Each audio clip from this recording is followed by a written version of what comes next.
आपका स्वागत है हमारे चैनल पे मिस्टर मांगा एक्सप्लेन पे। तो आज हम एक्सप्लेन करने वाले हैं mobile suit Gundam the witch of Mercury का पार्ट सेकेंड। मैं आपको एक जो इन्फॉर्मेशन देने वाला हूँ कि हम ये सीरीज़ तो एक्सप्लेन कर ले, पर बताइए इसमें हमको सपोर्ट बहुत दिन ब दिन कम मिल रहा है। इसमें व्यूज़ भी नहीं आ रहे और सब्सक्राइबर भी नहीं आ रहे, इसलिए हम थोड़ा डीमोटिवेट हो जाते हैं और एक वीडियो बनाने के लिए हमको 6 से 7 घंटे भी लग जाते हैं। तो यार आप हमारे चैनल को सब्सक्राइब करें। अगर आप हमारे चैनल पे नए हो तो वीडियो को लाइक करें, चैनल को सब्सक्राइब करें और वीडियो को कमेंट करें। वीडियो के स्टार्टिंग में पीले बाल वाला बंदा कहता है अपने स्मॉल रोबोट को कि ही गुंडम की इन्फॉर्मेशन निकालो। दूसरा बंदा अपने टैबलेट में देखता है पर उसमें उसकी कोई भी इन्फॉर्मेशन नहीं होती, यहाँ तक कि उस रोबोट का रजिस्टर भी उसमें नहीं होता। टैबलेट पकड़ने वाला बंदा कहता है यह असंभव है, ऐसा रोबोट बनाना। दूसरा बंदा कहता है अगर वह उसने बनाया है तो हम उसे यूं ही नहीं छोड़ सकते। सुरेटा कहती है मुझे आपका दूल्हा बनना पड़ेगा। म्यूरिंग कहती है मेरे पिता ने मुझसे सलाह लिए बिना फैसला किया, जिससे पास ए वाला होल्डर होगा उससे मुझे शादी करनी होगी। म्यूरिंग कहती है चिंता मत करो, मैं ऐसा नहीं करूँगा। मैं जो चाहता हूँ वो पृथ्वी पर जाना। हमें बहुत सारे स्टूडेंट को दिखाया जाता है, कहते हैं वो कहते हैं हमें विश्वास नहीं हो रहा है, गोयल हार गया। एक कहता है क्या खूबसूरत है। वे कहते हैं बूथ पर इस तरह के रोबोट सूट बनते हैं। तभी ग्राउंड पे अलर्ट का अलार्म बजता है। वहाँ 3 रोबोट अपने हाथ में गन लेकर आते हैं। वे कहते हैं आपको और आपके रोबोट सूट को हिरासत में लिया जाए। वे कहते हैं यह रोबोट पुराना है, इसमें बहुत पावर है। वो कहते हैं क्या ये रोबोट अपने पायलटों का जीवन नहीं देते क्या? हाँ लेकिन वह लड़की जिंदा है ना। उसके सामने वाला बंदा कहता है सुरेडा मरकरी, उम्र 17 साल, पायलटिंग विभाग। तुम्हारे पिता मर चुके और आपकी माँ वर्तमान में लाग्रांज नंबर 1 को सौंपा गया है। क्या वह सही है? वह कहती है मैंने आपको पहले ही जवाब दे दिया है। हाँ, क्या आप ये मानते हैं जिस मशीन को आप चाह रहे हैं वो गुंडम था? वो कहती उसका नाम एलियल है। वो बंदा कहता है वह मशीनों का उपयोग गुंड के लोग बनाते थे पर उन्होंने उसको बनाना बंद कर दिया है। वो अभी समझौते से। वो कहती है कि मुझे नहीं पता आप किस बारे में बात कर रहे हो। वो कहता है सुलेटा मरकरी, आप सदस्य नहीं है वो जिसने गुंडम को विकसित किया है। कम्युनिटी लोग कहते हैं वो हमारे दुश्मन नहीं रखती है। वो बंदा कहता है हमने उसको फ़ोन से उसके रोबोट की इन्फॉर्मेशन निकाली है। वो कहता है हमें अभी तक कोई सबूत नहीं मिला। दूसरा बंदा कहता है क्या आपको लगता है कि खनिकों का एक समूह बूथ पर अपना गुंडम बना सकते हैं? वह कहता है उस मशीन को तुरंत जब्त करें और पायलट को वापस बूथ पर भेज दे।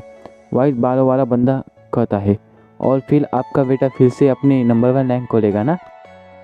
दूसरा बंदा नोरा को उसका लिया हुआ कार्ड वापस करता है और कहता है बाहर से आने वाले लोगों को अपना कार्ड देना मत, नियमों के खिलाफ है। नोरा कहती है वह वापस कब आएगी? वो कहता है तुम्हें उससे दूर रहना चाहिए और तुम अपनी पढ़ाई पे ध्यान दो। म्यूलिन काम कर रही होती है। तब वह 3 बंदे आते हैं। वह कहते हैं तुम्हारे लीडर को किसने हराया पता है ना? वह पूछती है।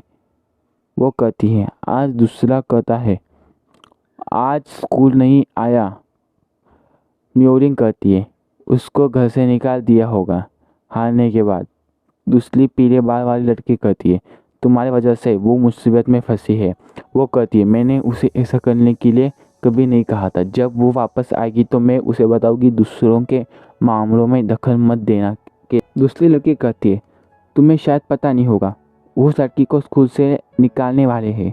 उसका रोबोट सूट कबाड़ में फेंक देंगे। मैंने अपने पिताजी को ऐसा कहते हुए सुना। म्यूरिन वह से जाते हुए कहती है अगर तुमने मेरे टमाटर को छुआ तो मैं तुम्हें मार डालूंगी। निका अपने दोस्तों के साथ खाना खा रही होती है। वह कहती है उसने अपना खुद का रोबोट सूट बनाया। दूसरा बंदा कहता है इसका क्या फ़ायदा जब आपको उससे चलाने की परमिशन मिलती नहीं तब तक। वह कहता है अगर कोई उसका परिवार में से बड़ी रैंक में होता तो उसे हाथ लगाने की किसमें हिम्मत नहीं होती। वैसे भी हमारे स्कूल में आपकी रैंक उतनी ही अच्छी है। निका कहती है, अपना आवाज़ कम करो, कोई सुन लेगा। पिंक हेयर वाली बोलती है, वे सुनते हैं तो सुनने दो, मुझे परवाह नहीं। वहाँ से दो लड़की आकर कहती हैं, तुम जिसने बैठी हो वो वाला टेबल हमारा है। पिंक बाल वाली कहती है, कितने समय से? निका कहती है, ठीक है, मैंने अभी अभी खाना समाप्त किया है। वो खड़ी होती है, तब वो उसे खाने पर चिंगम थूकती है। वो कहती है, आपका खाना खा चुके हैं ना? वो कहती है, खाने के साथ उसको भी फेंक दो। पिंक हेयर वाली कहती है, तुम्हें थोड़ी भी तमीज़ है क्या? जिका कहती है, कोई बात नहीं, और वो वहाँ से चली जा। मियोलिन के पास एक इंसान आता है। वो कहता है, आपके पिता ने आपके लिए संदेश भेजा है। वह उस संदेश को पढ़ता है। उसमें लिखा हुआ था, मैं तुम्हें स्कूल से निकाला हूँ, तुम वापस घर में आओ, मैं तुम्हारी शादी दूसरे बंदे से करा दूँगा। वह कहती है, कितना बदतमीज़ है, पहले आपने बोला युगर के माध्यम से तुम्हारे मंगेतर को चुना जाएगा। वहाँ से चली जाती है। मियोलिन के पास औरत आती है और कहती है, मैं आपको पृथ्वी पर भेज सकता हूँ यदि आप अभी कार्रवाई करते हैं तो। वो कहती है, हाँ मैं जाऊँगी, मुझे उसको बचाना होगा। हमें मियोलिन के पिता को दिखाई देता है। वह कहते हैं, उस सुलेटर का पूछताछ कब शुरू होगी? वह कहते हैं, हमें सभी को इन्फॉर्म किया है। हमें गियर को दिखाया जाता है। उसके पिता कहते हैं, जेटक परिवार का एक सदस्य का रोबोट सूट लड़ाई में हार गया। क्या तुम हमारी कंपनी का नाम खराब करने की कोशिश कर रहे हो? वो कहता है, मुझे माफ़ कर दो पापा। उसके पापा कहते हैं, मैं व्यवस्था करूँगा तुम्हारी लड़ाई का रिजल्ट रद्द होने का, मुझे फिर से शर्मिंदा मत करो। वो कहता है, हमें सुलेटा को दिखाया जाता है। उसके पास एक बंदा आता है। वह कहता है, मेरा नाम एलन है, सेलेस। वह कहता है, मैं भी आपकी तरह एक पायलट हूँ। वह कहता है, मैंने तुम्हारे लिए खाना लाया है, वह खा लो। वह कहती है, आप बहुत अच्छे हैं। वह खाना खाने लगती है और उसके आंखों से आंसू आते। वो अपने आंसू को पूछती है। वह कहती है, आपका बहुत धन्यवाद। वो कहता है, सुलेट अमर फिल्म मैं आपके बारे में जानना चाहता हूँ।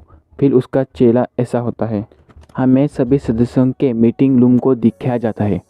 वहाँ स्टेज वाली औरत कहती है, पर्यावरण की स्थिति बूथ पर गंभीर है। हालांकि हमारी ड्रोन तकनीक का उपयोग करते हुए हम बिना किसी को खतरे में डाले हम खनन कर सकते हैं। कृपया हमें जारी रखने के लिए अनुमति दें, हमें आपके साथ की ज़रूरत है। वह कहता है, यह नहीं, वह चीज़ गुंडम है। वह कहती है, ऐसा क्यों, कोई आपत्ति है? वह कहता है, फिर तय हो गया, उस रोबोट को नष्ट किया जाएगा, हम उस स्टूडेंट से छुटकारा पा लेंगे। तभी वहाँ मियोलिन आती है और वह कहती है, यदि आपने ये नियम स्वयं बनाए हैं तो फिर आपको उन्हें नहीं बदलना चाहिए। तुम एक पाखंडी हारे हुए पिता हो। वह कहती है, आप मुझे बिना पूछे मेरे जीवन कैसे नियंत्रित कर सकते हैं? वह कहता है, मैं तय करूँगा, तुम मेरी आज्ञा मानो। तुम्हें क्या लगा तुम मेरे खिलाफ बोल सकती हो क्योंकि तुम मेरी बेटी हो? मियोलिन कहती है, तुम्हारी समस्या क्या है, तुम एक राजा हो? वो कहता है, यह सही है। मियोलिन कहती है, अगर आप आगे बढ़ते हैं तो आपको 2 मिलते हैं। उस मामले में आपको एक द्वंद्व युद्ध के लिए चुनौती देती हूँ। अगर हम जीते तो तुम्हें सुलेटा को मेरी मंगेतर के रूप में स्वीकार करोगे। यदि हम हार जाते हैं तो आप जैसा चाहे वैसा कर सकते हैं। मैं आपके नियमों के अनुसार लड़ूंगी। कम से कम जिम्मेदारी तो लो अपने निर्णयों। एक बंदा हाथ ऊपर करके बोलता है, भले ही गलती से वह मशीन हो, हमारी कंपनी के धिलांच को हलाया, शायद हमें इससे समय देना चाहिए, यह देखने के लिए कि यह क्या कर सकता है। उसका पिता कहता है, इसका मतलब क्या है? गियर का पिता कहता है, रोबोट सूट अन्य कंपनियों ने बाजार में लाभ कमाया है, उस मशीन से हम मार्केट और हिस्सेदारी को ठीक करने की चाबी हो सकती है। वो औरत कहती है, हमें एलियन की क्षमताओं का एक प्रभावी परीक्षण होगा। दूसरी कहती है, क्या आप हमें प्रदान करेंगे मशीन का तकनीक का डेटा? वो कहती है, बिल्कुल। मियोलिन के पिता कहते हैं, क्या आप उल्लंघन करना चाहते हैं कैथेडो का समझौता? मैं विरोध करता हूँ। उधर लोग कहते हैं आप उसकी घोषणा कैसे करेंगे? ये मूल्यवान हो सकता है। म्योरिन सुलेटा के पास आकर उससे गले मिलती है और कहती है चलो यह करते हैं। द्वंद्व वो कहती है हाले तो एरियल ख़त्म हो जाएगा, आपको यहाँ से निकाल दिया जाएगा, तुम्हें जीतना होगा।